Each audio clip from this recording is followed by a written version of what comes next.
શું નામ છે આપનું? નાગાભાઈ. નાગાભાઈ, કેટલી ઉંમર હશે? 51 વર્ષ. 51 વર્ષ. રહેવાનું મૈયારીમાં જ? મૈયારી બાજુના ગામમાં કાહાબેડ. કાંસાંબળ. અચ્છા, તો લગ્નમાં આવ્યા છો આનંદ કરવા? અચ્છા, 51 વર્ષની ઉંમરમાં ઘણા બધા અનુભવો કર્યા હશે તમે? બહુ જાજા. તો તમને લગ્નમાં પહેલા આનંદ આવતો, અત્યારે આનંદ આવે છે? આનંદ પહેલા આનંદ એટલા માટે આવતો હતો, પહેલા બધા એની પાસે ટાઈમ હતો, નિરાયત હતી અને જૂની પરંપરા મુજબના લગ્નો હતા. અમારા મેર સમાજમાં પહેલા ફૂલેકા, હામિયા, પૂખણા અને ઢોલ ને હરણાઈથી થતા.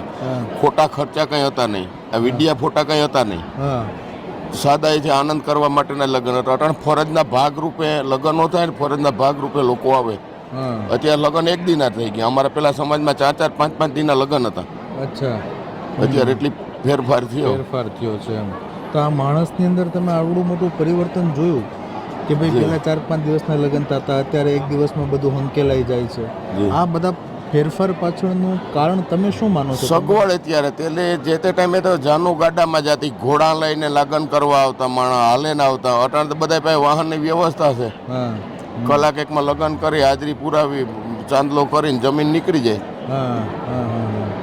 બરાબર છે. તો વાત એવી થઈ હમણાં કે ભાઈ ઢોલ શરણાઈ સારા કે ડીજે સારા કે બેન્ડ પાર્ટી સારા? ના, હજી અમારા ઘેડમાં કંઈ એટલા બધા ડીજેનો ને એટલો બધો તો હજી પહેરો નથી થયો. અત્યારે તો હજી ઘણું બધું અમે થોડું ઘણું જાળવીને બેઠા. ઢોલ શરણાઈ ઉપર જ હાલે. અહીંયા તમે જ જોવો ક્યાંય ડીજે છે?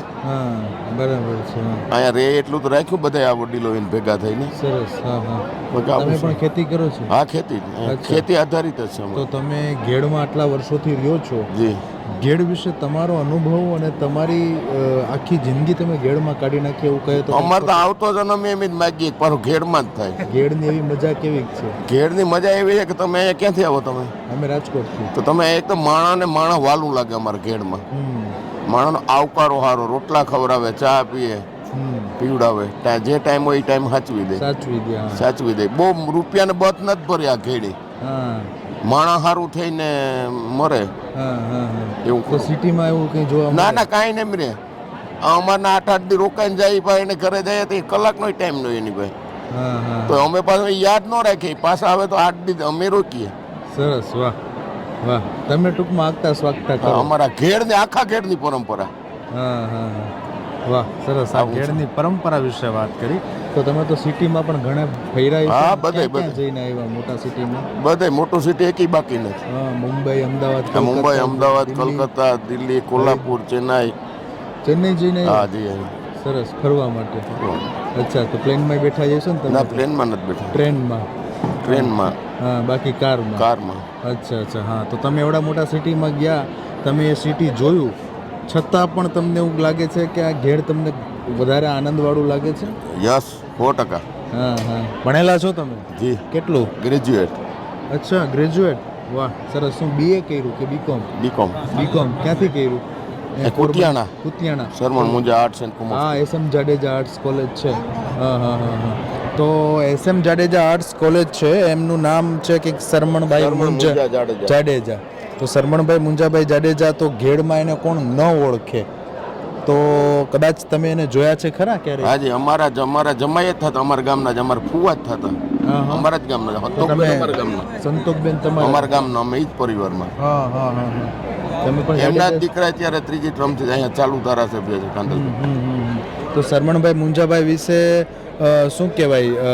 એમની આદર આવકારને ભલાઈ ભલમનસાઈ કેવી? એમના વિશે તો લોકો ઘણું કે ઉદાર દિલના વ્યક્તિ હતા. એ પોતે ઉદાર દિલના વ્યક્તિ હતા. એ 110% તો એ જેની ઘરે જ્યાં મહેમાન થાય ને ત્યાં કંઈ સગવડ ન માગતા, એને નીચે બેહાડો, કોથરો પાથરે તો કોથરા ઉપર બે હતા. શરમણ મુંજા એટલા સિમ્પલ, સાદા ને સરળ માણસ. એક ગામથી બીજા ગામ જવું હોય તો તેથી વાહન નહોતા, કોઈ પેને ગાડું જોડે ને કહે કે પટેલ મૂકી જાય, કોઈ ઘોડાનું કહે તે હાલીને નીકળી જાય, વયા જાય. એમ એટલી સાદાઈથી જિંદગી જીવાય. આવડા મોટા માણસ હોવા છતાં? જી. વાહ. તો તમે તમારા બાળપણમાં કે કોલેજ સમયમાં એમને જોયેલા? હાજી. એમને જોયા કે સંતોષબેન ને શરમણ હતા ને બે? હતોકબેન અમારા જ પરિવારમાંથી. અચ્છા, સંતોષબેન તમારા પરિવારમાંથી છે. વાહ, સરસ. જો આ એક વડીલ છે, શું નામ કીધું આપનું? નાગાભાઈ હતા. 51 વર્ષની એમની ઉંમર છે, ગ્રેજ્યુએટ છે અને ભણેલા ગણેલા હોશિયાર છે, ખેતી કરે છે. અને બહુ સારી વાત કરી એમણે. શરમણ મુંજા જાડેજા, SM જાડેજા, એ કોલેજમાં તેઓ ભણ્યા છે. અને કોલેજ જેમના નામથી છે એ કુતિયાણાના ધારાસભ્ય કાંધલ જાડેજાના પિતા સ્વર્ગીય સરમણભાઈ મુંજાભાઈ જાડેજાના નામથી ચાલે છે. અને સરમણભાઈ મુંજાભાઈ જાડેજા એટલે એક એવું વ્યક્તિત્વ કે જે આવડા મોટા માનવી હોવા છતાં એમની ઉદારતા, એમની વિશાળતા એમાં હતી કે કદાચ કોઈ એમને એવું કહે કે ભાઈ સગવડ નથી, નીચે બેહવું પડે તો બેહી જાય. બેહી જતા એકદમ. અને એક ગામથી બીજે ગામ જવા માટે કદાચ વાહનોની સગવડ ન હોય તો હાલીને વ્યા જાય. ગામના લોકો તો અમારા સમાજમાં તો એને બહુ મોટું માન હતું, એટલે એને હાલીને જાય. કોઈને ગમે નહીં, કોઈ ગાડું કે ઘોડાની કે વ્યવસ્થા કરે એ ન કરવા દેતા.